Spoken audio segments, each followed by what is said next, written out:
Kriptografi adalah ilmu sekaligus seni untuk menjaga keamanan pesan.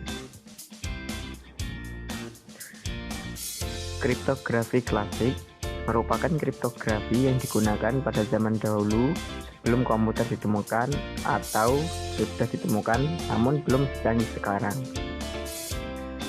Menurut sejarahnya, kriptografi sudah lama digunakan oleh tentara Sparta di Yunani pada permulaan tahun 400 sebelum Masehi.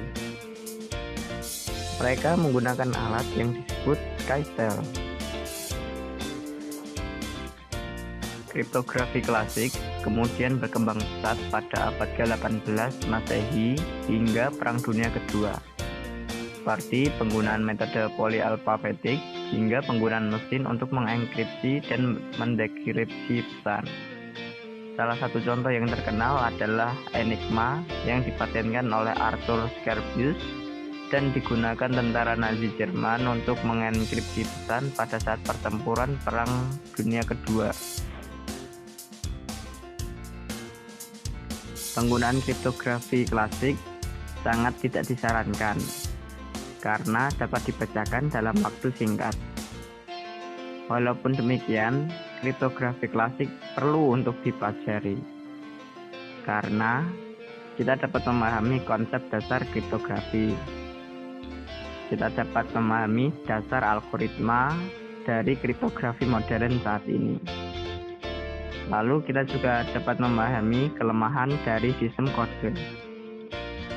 Algoritma kriptografi atau yang disebut dengan cipher adalah fungsi matematika yang digunakan untuk enkripsi dan dekripsi. Pada dasarnya, algoritma kriptografi klasik dapat dikelompokkan ke dalam dua macam cipher, yaitu cipher substitusi dan cipher transposisi. Cipher substitusi adalah algoritma kriptografi klasik yang menukarkan tiap unit huruf dengan sesuatu atau dengan huruf yang lain. Tiap unit ini bisa satu huruf, pasangan huruf, atau pasangan lebih dari dua huruf. Jenis-jenis cipher substitusi ada cipher substitusi abjad tunggal, homofonik, abjad majemuk, dan poligram.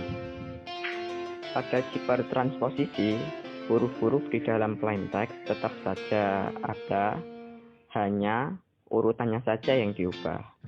Dengan kata lain, algoritma ini melakukan transpose terhadap rangkaian karakter di dalam plain text. Pada teknik transposisi, ada 4 teknik yang dapat diterapkan.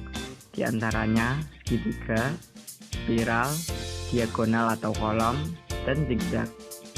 Misal kita akan mengenkripsi kalimat "saya sedang belajar keamanan komputer".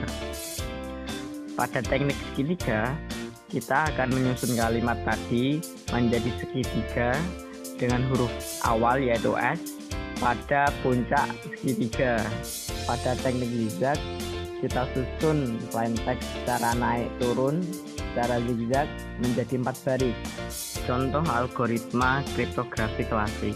Salah satu contoh algoritma kriptografi klasik adalah Caesar cipher. Caesar cipher termasuk dalam cipher substitusi, di mana setiap huruf dalam plain text akan diganti atau diubah dengan huruf yang berada pada selisih dari huruf aslinya.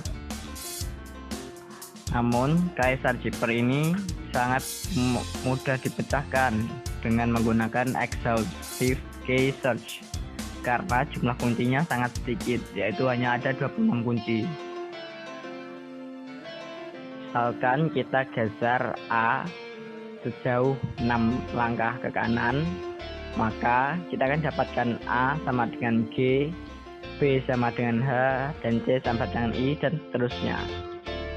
Jadi jika kita misalkan mengenkripsikan kata AKU atau aku, maka hasil enkripsinya akan menjadi G, I, dan A. Salah satu contoh algoritma kriptografi klasik yang lain adalah Bigener Zipper. Bigener Zipper termasuk dalam zipper substitusi alfabetik majemuk. Bigener Zipper menggunakan bujur sangkar Bigener untuk melakukan enkripsi. Setiap baris dalam bujur sangkar ini menggunakan ciphertext yang didapat dari hasil zipper Caesar. Misal kita akan mengenkripsi plaintext Rian Adi Saputro dengan key ganteng.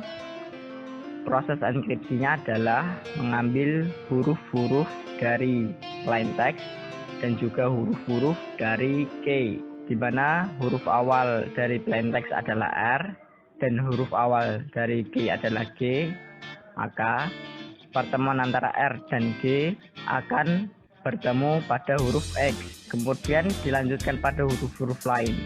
Ketika huruf pada K lebih sedikit dengan plaintext, maka K akan diulang sampai memenuhi plaintext. Untuk melakukan dekripsi, kita hanya perlu membalikan metode yang kita gunakan untuk enkripsinya.